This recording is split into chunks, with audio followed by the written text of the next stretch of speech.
Paul draws to a close this opening part of his epistle by anticipating what are going to be some of the important themes going forward.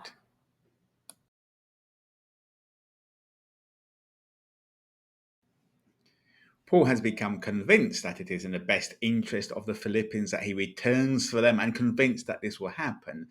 But he does not know when, and he doesn't want to wait to his return. So therefore, if it's by visit or by report, he hopes to hear that the reputation of the church in Philippi is that of a church which conducts itself in a manner which is worthy of their calling. And so much of the epistle will flesh out what it means to live as Christians in a manner which is worthy of their calling.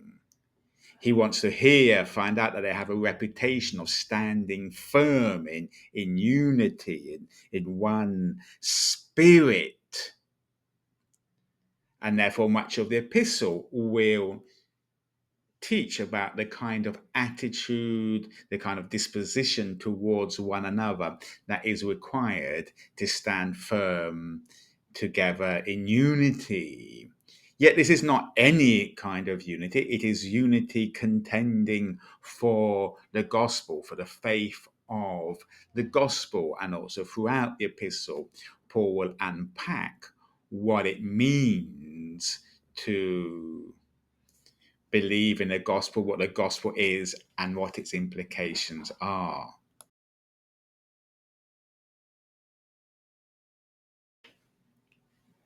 The Philippians need to strive in unity for the sake of the gospel in the face of opposition. And Paul encouraged them that they should not be afraid, they should be courageous in the face of their opponents. We're not 100% sure who these opponents might be, and we're not sure what level of opposition and persecution they may have been facing at this time. The fact that Paul himself, alongside Silas, spent a night in jail in Philippi for the sake of the gospel illustrates some of the challenges that would have been lurking there. We do know that as a Roman colony and very much a city inserted in Roman culture, there had been a lot of social pressure for offering worship and sacrifices to Roman gods. The cult of the empire may even have been present and thriving in Philippi. And so the church would have often found itself excluded from much of civic life and therefore likely to face opposition, and even things such as economic activities would have been challenging. Many of the trade guilds would have had their own deities and you would have been expected to offer sacrifices to them. Not an easy time for Christians, especially as there was no Jewish synagogue, and so there was no history within Philippi of accommodating people with more monotheistic tendencies. It can, for some people, be uncomfortable to read about Paul talking about the destruction of the opponents and the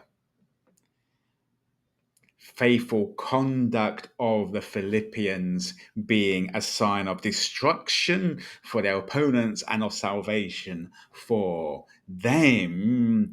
This is important to realize that's why that Paul adds, this is by God.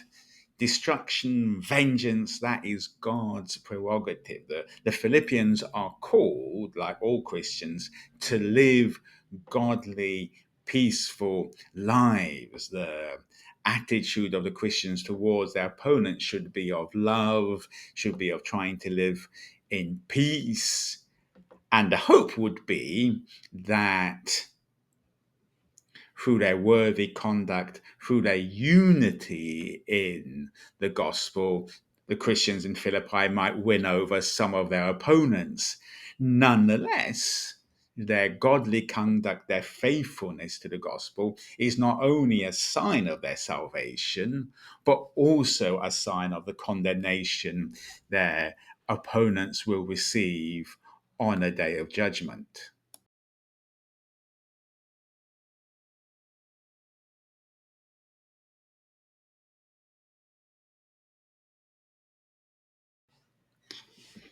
Coming from a culture which puts so much focus on feeling good, and in which in much Christian media we can find ourselves exposed to teaching on prosperity, on health and wealth and all the rest, it can be hard to understand how, for Paul, a central part of believing in Christ, following Christ, actually involves suffering for him, how actually a conflict, a struggle is at the heart of the walk with the Lord. I'm not sure it would have been that much easier for the church in Philippi to understand it. And so moving forward, actually much what Paul would do is, how can we rejoice? How can we remain faithful? How can we strive for unity? How can we